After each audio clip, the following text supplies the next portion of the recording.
So I have lived in this neighborhood just north of 3 months.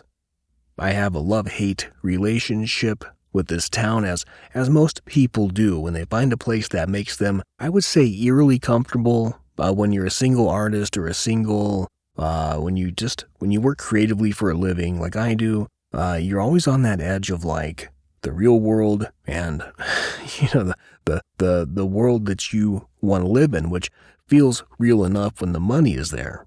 When it's not there, it feels kind of hateful. Really, kind of like this fucking foreboding future of like this event horizon of darkness, and you're like, oh fuck, I have to get a job. But then all of a sudden that something happens and you get a break, and you get a gig, you get a round of investments, you get you have a way to fuel your fire to keep burning that form correctly. And while I miss the workforce sometimes, I miss getting up and knowing that I have a paycheck. I have something secure. I have a job to go to, and I can, if I'm lucky, I have a job I can turn off and I can get home and leave it all behind me. Leave it all there, at the time clock. Just come home, be with my dogs, maybe do whatever I do, right? Or whatever you do.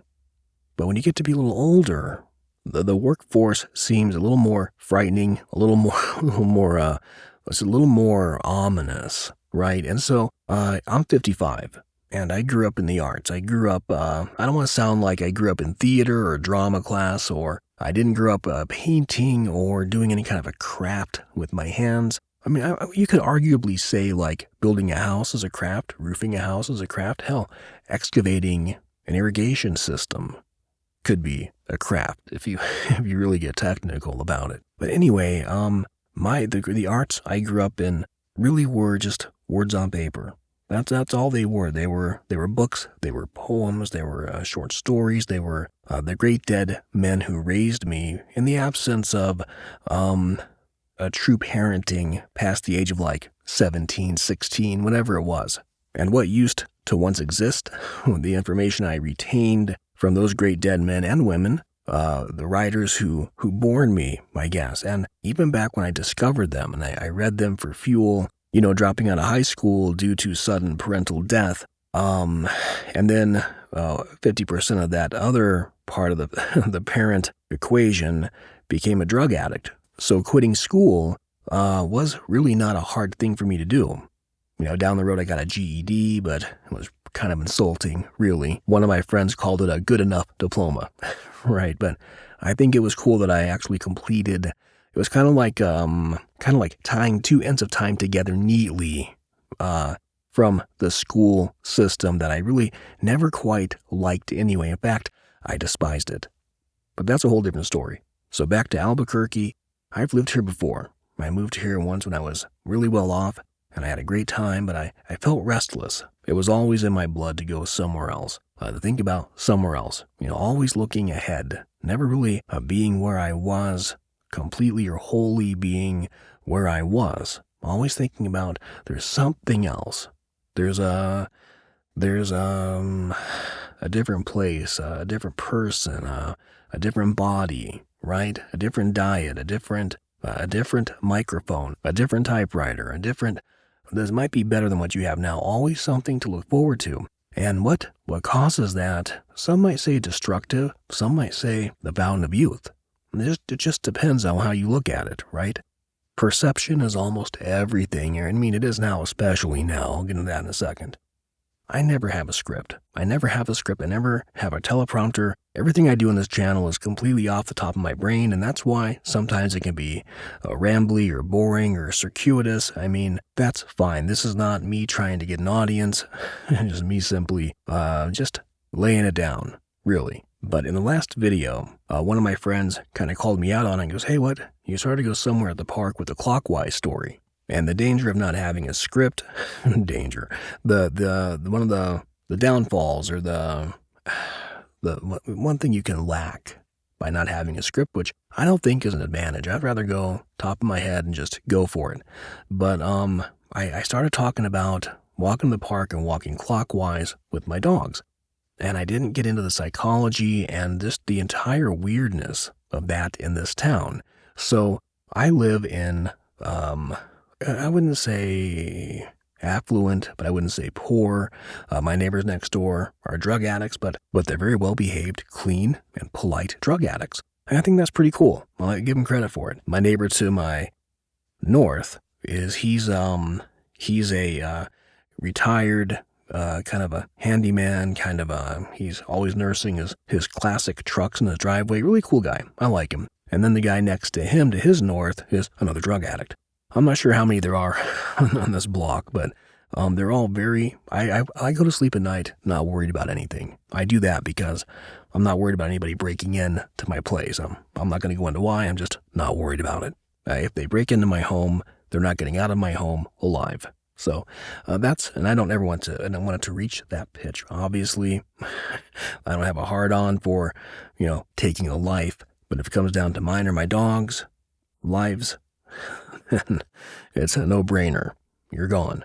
But all dark scenarios aside, my neighborhood's really nice. I have this little block of life I have here. I blocked the park. The dogs love the park. I love seeing the mountain.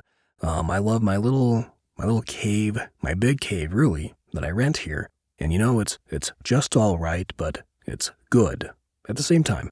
I'm not sure how long I will exist here because of extenuating circumstances with, things going on in my career, my job. A lot of things are volatile and really transitory right now.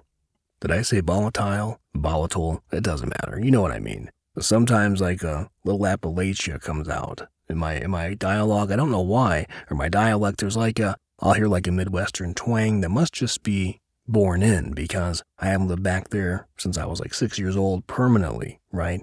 We moved out west when I was like 6, but there's still something there. Now that I'm into voiceover, I can hear like twangs and idiosyncrasies in everyone's words now, even mine, which are the hardest ones to detect. Anyway, my first morning waking up here, before I started organizing and, unpacking, I walked my dog to the park. And my neighbor showed up. I'll get to that in a second, though. But I instinctively, there's a big sidewalk path around the park. Probably if you walk it 4 times, you've probably done a mile, I think. I don't know how it works. I just know that I like to walk the park with the pups, and there are speed walkers and people, some of the populace of the neighborhood will go there probably at least, maybe not every day, but it can be busy or it can be really dead, right? So I'll introduce now the politics of this town, I guess, and it kind of goes back to earlier when I said being online today and I kind of trailed off. Well, here's the thing, the people I read growing up, the dead writers, right? Even for the time when I read them, which was basically the 80s and 90s, right? Which even then their values were old school compared to the modern times I lived in, that modern era, right? So, but even then they had old school values. It was kind of in my mind, it was how adults should behave.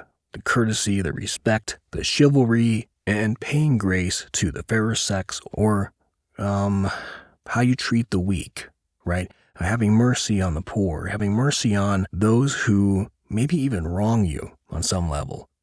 And nowadays, everything's such a fucking wall of schadenfreude. It's all mudslinging. It's all AI memes of like fellow adult politicians crying and someone laughing, and it's all just backstabbing or calling somebody. It's really catty and really gross, right? It's we are raising a generation of people who take prideful joy in the shame of others. It's fucking sickening.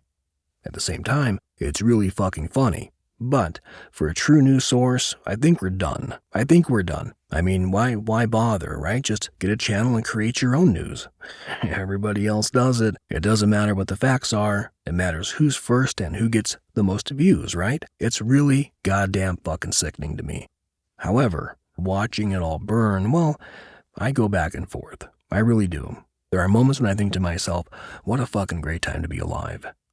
There are moments when I think to myself, I wish I were back in the 80s, right? Or I'll be driving with the dogs, curving around some beautiful byway, around a mountain or a stream, and there are deer, or there's a sun-torn road fronting a sunset bigger than the fucking moon, and you're like, whoa, this is beautiful. I don't ever want to die. And sometimes I think, well, we're about due for that fucking comet any time now, and that asteroid. You know what I mean? But, I don't know. I kind of feel like we're all going to go at once. And that's sad to say, but maybe I'm wrong. Maybe a lot of us feel that way. I have felt that way throughout time. So politically, anybody who knows me knows I've always been smack dab in the middle of the political spectrum. I think that today I'm leaning a little right, just, all things considered. But I've always had like a libertarian value system in my heart. I've always cared for, I don't want to sound like a fucking hippie, but I think the whole world has a right to a good life. But there's also chaos without order, right? And so I think what's happening now is we've had no order for so long, and now that we're getting back to like just what the Democrats did in the 80s, take away the whole Jesus trip, and that's all Republicans are now today, minus all that religious bend. If you take that out of the equation, Republicans are just Democrats from the 80s, bottom line. And almost every millennial doesn't understand that. And therefore, in my opinion, they make these fucking reckless choices. They make reckless choices. And also, to be fair, and one of my friends pointed out to me once that the food is terrible over here now, the chemicals, the fucking, there's so many soy boys and blue-haired maniacs and, overweight girls with septum rings crying about things that they really know nothing about. Take any gay person, drop them off in Gaza. They'll change their fucking tune, but they wouldn't because they wouldn't survive long enough to do that. And my point is that people get behind causes on both sides. I'm not going to try to be like tout the right agenda or tout the left agenda. I think that for me, I was pretty much in the 80s, I was a Democrat. I think post-Reagan was a really good time for us, right? I think Reagan, part of Reagan was a good time for us. I think apart from, he did a lot of destructive shit, but almost all of them do. Right? The ebb and flow of politics, it's a slow turning wheel of shit. It always has been. You have to be somewhat of a fucking psychopath to want to run a country. But you also have to be a psychopath to want to have open borders. I can go on and on and on and on, right? I'm not going to go down that road. But safe to say, though, in this town, I am a square peg in a fucking round hole. A round, blue-haired, whiny hole. But at the same time, I understand both sides really clearly. I really do. And it puts me at war. Anyway, back to the park story. I'm gonna, before I go down this weird and boring, dead horse, slippery slope, my first morning walking the park, I started just instinctively walking clockwise. I started walking west to loop around to walk east, north for a short curve, right? And then walk clockwise. Maybe because I'm left-handed, but maybe not. I don't know what it is. But I realized since I've been here 3 months, 3 months, I've been here at that park every day. And I am the only one, literally the only one I've ever seen walk clockwise around that park. Everybody else walks counterclockwise. I don't know why. I tried to figure out, maybe it's because they come from across the street and that's their natural starting point. But I see people who live the other way and they come to the park and they deliberately walk counterclockwise. And I don't know what it is. And I mean, if you ever come here, if you ever visit me, you'll see exactly what I mean. In fact, I told my editor about it. He's in California. And I said, dude, it's so weird. I feel like I'm in Midnight Express, that Turkish prison scene where he's walking against the crowd and they're like, no, walk this way. And he's just like, in his way, his zombie and like fed up way walking against the other prisoners. And it feels like that here. It's hilarious. It's weird too. It's really odd. Now, on the afternoon of the snowstorm that hit that night, I shot a quick phone video of my dogs walking in the park with me and the mountain and the snow clouds and the wind. It was a beautifully creepy afternoon. It was just gorgeous. It smelled like snow. It smelled like snow. And I was like, oh, okay, I can't wait. I haven't seen snow in a long enough time to where I would want to see it for a day. Otherwise, I get fucking sick of it. And while completely forgetting the Clockwise story to my editor, I sent him a video and he wrote me back a text. Holy shit. And in the video, you can see the way we're headed around the park. And there were like 5 or 6 people walking the other way. Yeah, and I had forgotten about it because I just let it go. I got used to it, and he had sense enough to point it out to me. Dude, you were right. Man, what the fuck? I go, yeah, it's weird. And so going back to the Clockwise story, right? It's kind of, so there was a guy I see there every morning. His name's Dale. I made the mistake of meeting him, and I'll tell you why. When you're a dog walker, and this is kind of an unwritten, this is like an unspoken language. I think hopefully I'm not the only one who just gets hateful towards strangers, but when I'm in my mode, when I have my headphones on, I'm walking my dogs, I want the whole world to myself. I want the whole park. I want the whole park to I know it's so fucking unreasonable, but you get in those moods. You don't want to say hi. In fact, sometimes I'll wait for my neighbor to kind of go back in his house before I walk out because a lot of the mornings I wake up, I don't want to fucking talk to anybody. But worse, I don't want to be rude to anybody. Nobody else knows the trip I'm on. What if they're having a bad day and they need someone to go, hey, how's it going? Back to them. So I want to be considerate. And again, I know that's not modern. That is, I was raised that way by my dead authors, right? My dead writers raised me that way. But I out of respect for people, I stay away from them. And so the walking through the park, the Dale, he first few days kept passing me, walking, of course, into me the other way. And he just is a fast kind of old guy, parks his truck and speed walks. Well, Dale had brain cancer. He survived it, thank God. But I made the mistake of talking to him. I made that mistake. I shook his hand, introduced myself. He's introduced himself, and then got his whole story, and then, paused my stride.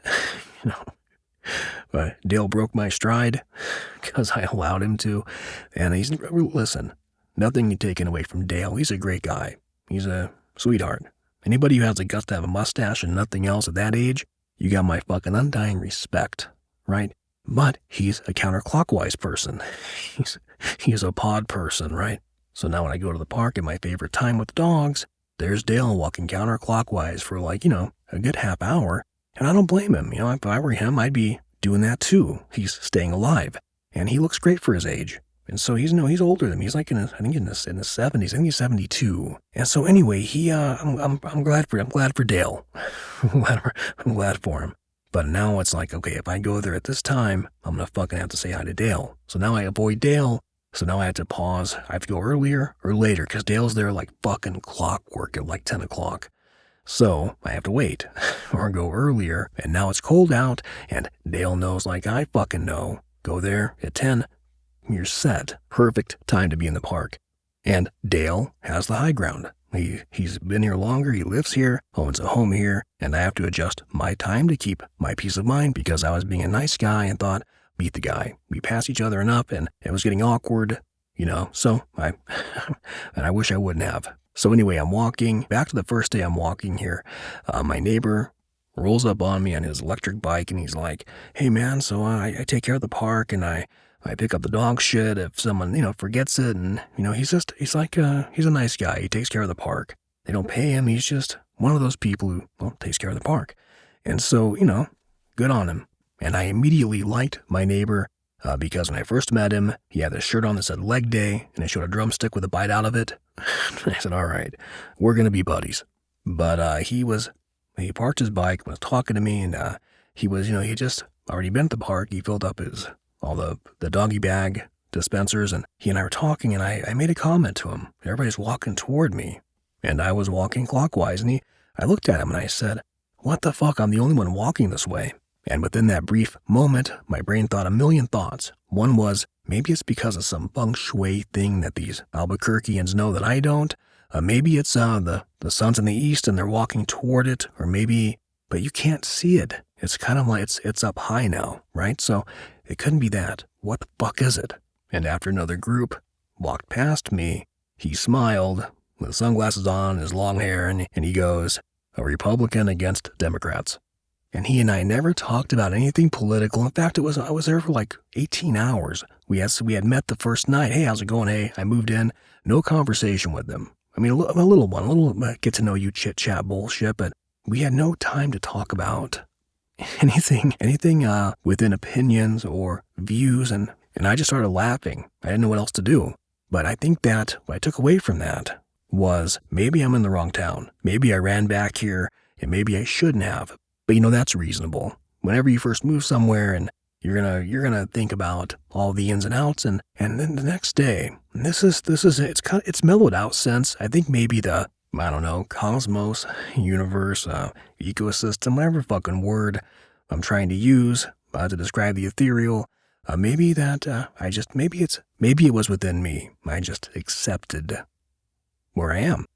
And so I was walking the next day, and I saw this like Subaru Forester.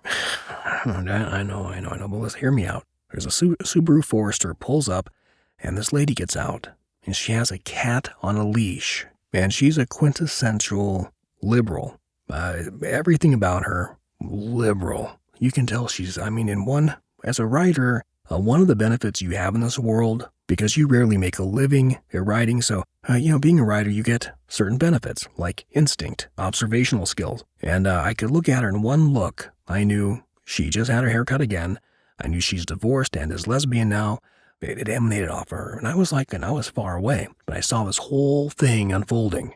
And not just because she was one of the counterclockwise people, but because, the short blue hair and the car, and there are stereotypes for a reason, right?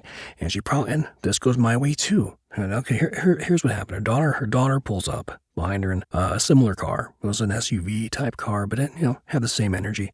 And she got out, they hugged, and they were walking this cat. So fucking bizarre.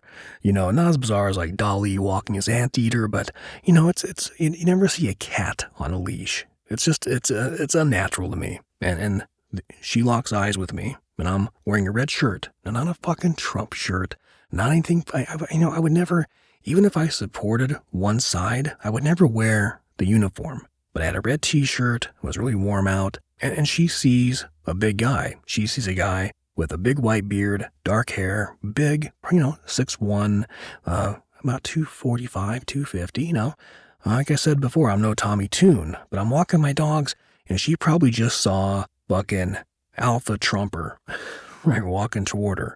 I'm pretty sure, because what happened was, they started walking my way. So I started zigzagging. I'm like taking my dogs across the grass, and they were like fucking liberal heat-seeking missiles. They had to cross my path. As much as I tried to fucking avoid them, had my headphones on, my dog's like, what are we doing? Why are we zigzagging? Somebody's shooting at us, and I'm walking with the dogs, trying to not make eye contact or talk to them, but they make it a point to get right in my way, right?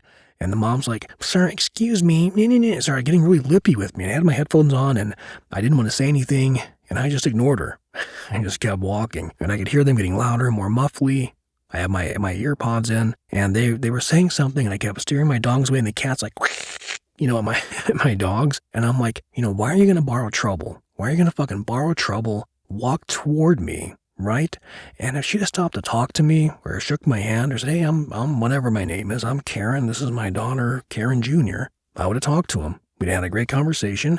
She'd have realized that I'm just a guy trying to get by in the world. I didn't give a fuck about her proclivities or her beliefs, and here's the thing, that would have probably bugged her more. And I think that not reacting to her really pissed her off. And her kid was fucking, they both looked constipated, right? And her daughter looked at me, and she had, almost the same exact hair, only it was like pinkish orange. And she just gave me this super bad shit eye, like, I'm like, what did I do to you fucking? Do I remind you of somebody? Is it mistaken identity? What is? I was thinking that to myself, but I thought, you know what? Don't engage. Don't talk to them. That is retard repellent. Walk away from them. They fucking hate that. Worse yet, I may have even smiled at them. I'm trying to remember. I just know I wanted to get away from them and their fucking cat. Take Mittens or fucking Bunny or Honey or whatever the fuck your cat's name is. Get out of my face, right? But no, I was super nice, and I've never seen them again. Call it timing, Or maybe she met somebody at I don't know, some fucking concert somewhere. Who knows? Maybe she moved to Santa Fe with her new fucking girlfriend. I don't care. And in my first week living here, I walked around the block. I wanted to go because I saw Dale in the distance. I saw Dale in the mist walking his walk counterclockwise. I saw him just like pass by that little window of vision between the houses on both sides of my street. So I went the other way to walk the dogs to buy some time, right? And I walk around this like kind of a fat white-haired guy walks out of his house, and he's like, "Hey, are you new?" I go, "Yeah, hey, I'm Jeff. And these are my dogs. This is Lucy and Pork Chop." We shook hands, and so this jackass owns the house he's in front of and the house across the street, right? Now I say jackass because every chance he got, the words "my husband" came out of his fucking mouth, right? I don't know if he was testing me or if he's like, "Well, my husband and I live here. My husband," he kept saying "my husband," right? And he was pointing out his truck he was restoring and his husband's new BMW SUV or whatever it was. It was very important for me to know he had a husband. I look over at his fucking truck to compliment his truck, and he has a fucking Harris Waltz sticker on the back. It's well after the election, right? And I don't care about that, but it made sense to me. And after like the fifth "my husband," I looked at him, I smiled, and I said, "Something tells me you have a husband." And he got really quiet, and he kind of smiled uncomfortably, but, it was a weird moment. And I shook his hand again and go, "Hey man, I have to go. I'm going to get to the park and go get some work done while I still have the nerve." My polite way of saying, "Nice to meet you. We never have to meet again. Fuck off," right? And, and here's the thing. I don't care if you're gay, straight, high, bi, fucking stick, fucking candy corn up your ass. Do what you gotta do. Whatever makes you happy, right? But don't fucking wear it like a hat and hound it down my fucking throat. I don't care that you have a husband. It's not new anymore. It's all accepted. Deal with it. You're no longer different. You're just like everybody else. Welcome aboard. Okay, I have to wrap this up. A lot to do today, but thank you for listening. I really appreciate it, and I will talk to you in the brand new one. And as always, take good care.